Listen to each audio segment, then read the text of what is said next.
ഇതാണ് വിനാഗിറൊന്നും ചേർക്കാതെ തന്നെ വർഷങ്ങളോളം കേടാവാതെ സൂക്ഷിക്കാൻ പറ്റുന്ന മാങ്ങ അച്ചാർ. ഈ അച്ചാറിൻ്റെ ചെറിയൊരു പീസ് മാത്രം മതിയാവും നമുക്ക് ചോറുണ്ണാൻ. അത്രയ്ക്ക് ടേസ്റ്റി ആയിട്ടുള്ള ഒരു അച്ചാറാണ്. 1/2 കിലോ മാങ്ങ വെച്ചാണ് ഞാനിവിടെ ഈ അച്ചാർ തയ്യാറാക്കുന്നത്. ഇതുപോലെ അല്പം വലിയ കഷ്ണങ്ങളായി വേണം മാങ്ങ അരിഞ്ഞെടുക്കാൻ. നല്ല ഉള്ളുകട്ടിയുള്ള മാങ്ങ തന്നെ തിരഞ്ഞെടുക്കണം. ആദ്യം തന്നെ ഈ മാങ്ങ കുറച്ച് സമയം ഉപ്പിലിട്ട് വെക്കണം. ഞാൻ ഇതിലേക്ക് കുറച്ച് കല്ലുപ്പാണ് ചേർത്ത് കൊടുക്കുന്നത്. ഇങ്ങനെയുള്ള അച്ചാറൊക്കെ ഉണ്ടാക്കുമ്പോൾ കല്ലുപ്പ് തന്നെ ചേർക്കുന്നതാണ് കൂടുതൽ ടേസ്റ്റി ആവുന്നത്. ഈ ഉപ്പ് മാങ്ങയുടെ എല്ലാ സൈഡിലും എത്തുന്നത് പോലെ നല്ലതുപോലെ ഒന്ന് മിക്സ് ചെയ്ത് കൊടുക്കണം. ഞാനിത് രാത്രിയിൽ ഉപ്പ് ചേർത്ത് വെച്ച ശേഷം രാവിലെ എടുത്തതാണ്. ഉപ്പൊക്കെ അലിഞ്ഞ് മാങ്ങയിൽ നിന്ന് വെള്ളം ഇറങ്ങി വന്നിട്ടുണ്ട്. ഈ മാങ്ങാ കഷ്ണങ്ങൾ വെള്ളത്തിൽ നിന്ന് അരിച്ചെടുക്കുക. ഈ വെള്ളം കളയരുത്. നമ്മൾ അച്ചാർ തയ്യാറാക്കുമ്പോൾ ഈ വെള്ളം വേണ്ടി വരും. ഈ മാങ്ങാ കഷ്ണങ്ങൾ ഒരു പരന്ന തട്ടിന് മുകളിൽ നിരത്തി കൊടുക്കുക. കഴിവതും പ്ലാസ്റ്റിക്കിൻ്റെ ഒന്നും മുകളിൽ നിരത്താതിരിക്കുക. ഇത് 1-2 മണിക്കൂറൊന്ന് വെയിൽ കൊള്ളിച്ചെടുക്കുക. നമ്മൾ വിനാഗിരി ഒന്നും ചേർക്കാതെ ഉണ്ടാക്കുന്ന അച്ചാറാണെന്ന് ആദ്യമേ തന്നെ പറഞ്ഞല്ലോ. അതുകൊണ്ട് കേടുകൂടാതിരിക്കാൻ വേണ്ടിയാണ് ഇങ്ങനെ വെയിൽ കൊള്ളിച്ചെടുക്കുന്നത്. ഞാൻ കുറച്ച് പിരിയമുളകാണ് എടുത്തിരിക്കുന്നത്. മുളക് ഇങ്ങനെ നല്ലതുപോലെ ഉണക്കിയെടുത്ത ശേഷം അതിൻ്റെ ചൂട് കുറച്ചൊന്ന് മാറിയ ശേഷം വേണം മിക്സിയുടെ ജാറിൽ ഇട്ട് കൊടുത്ത് പൊടിച്ചെടുക്കാൻ. ഇതിൻ്റെ കൂടെ ഞാൻ എണ്ണയിൽ വറുത്തെടുത്ത കട്ടക്കായം കൂടി ചേർത്ത് കൊടുക്കുന്നുണ്ട്. കായം ഒന്ന് പൊട്ടിച്ചു കൊടുത്തതിന് ശേഷം വേണം മുളകിൻ്റെ കൂടെ ചേർത്ത് പൊടിച്ചെടുക്കാൻ. ഇനിയും വേണ്ടത് കുറച്ച് കടുകാണ്.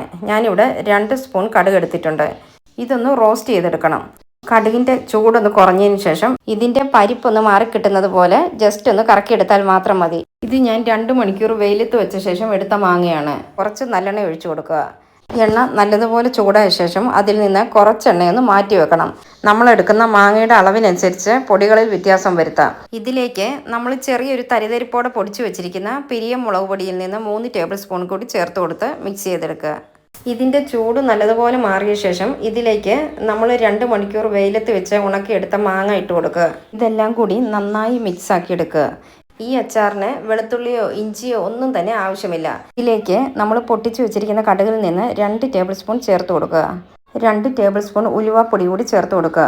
എല്ലാം കൂടി നല്ലതുപോലെ മിക്സ് ആക്കി എടുക്കണം.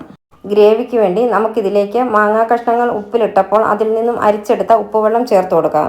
കുറഞ്ഞതൊരു 2 ആഴ്ചയെങ്കിലും വെച്ചിട്ട് ഉപയോഗിക്കുമ്പോഴാണ് മസാലയൊക്കെ അതിൽ പിടിച്ചിട്ട് ഒന്ന് സെറ്റായി കിട്ടുമ്പോൾ ഒരു അടിപൊളി ടേസ്റ്റ് തന്നെയാണ്. നമ്മൾ എണ്ണ ചൂടാക്കിയ ശേഷം മാറ്റി വെച്ചിരുന്ന നല്ലെണ്ണയിൽ നിന്ന് അല്പം ഇങ്ങനെ ഒഴിച്ചു കൊടുത്തതിന് ശേഷം ഈ കുപ്പിയുടെ എല്ലാ ഭാഗത്തും എത്തത്തക്കതുപോലെ ഒന്ന് ചുറ്റിച്ചു കൊടുക്കുക. ഇതിൻ്റെ ടേസ്റ്റ് എന്ന് പറഞ്ഞാൽ അത് വേറൊരു ലെവല് തന്നെയാണ്. ഇതിൻ്റെ ഒരു പീസ് മാത്രം മതി നമുക്ക് ചോറ് കഴിക്കാൻ. അത്രയ്ക്ക് ടേസ്റ്റാണ്. ഇതിന് മുകളിലായി നമ്മൾ റോസ്റ്റ് ചെയ്ത ശേഷം പൊട്ടിച്ചു വെച്ചിരുന്ന കടുക് പരിപ്പില്ലേ, അതിൽ നിന്ന് 1 സ്പൂൺ എടുത്ത് ഇങ്ങനെ വിതറി കൊടുക്കണം. മുകളിലായി ബാലൻസ് ഇരിക്കുന്ന നല്ലെണ്ണ കൂടി ഒഴിച്ചു കൊടുക്കുക. ഒരു കോട്ടൺ തുണി ഈ നല്ലെണ്ണയിൽ മുക്കിയ ശേഷം മുകളിലായി ഇട്ട് കൊടുക്കുക.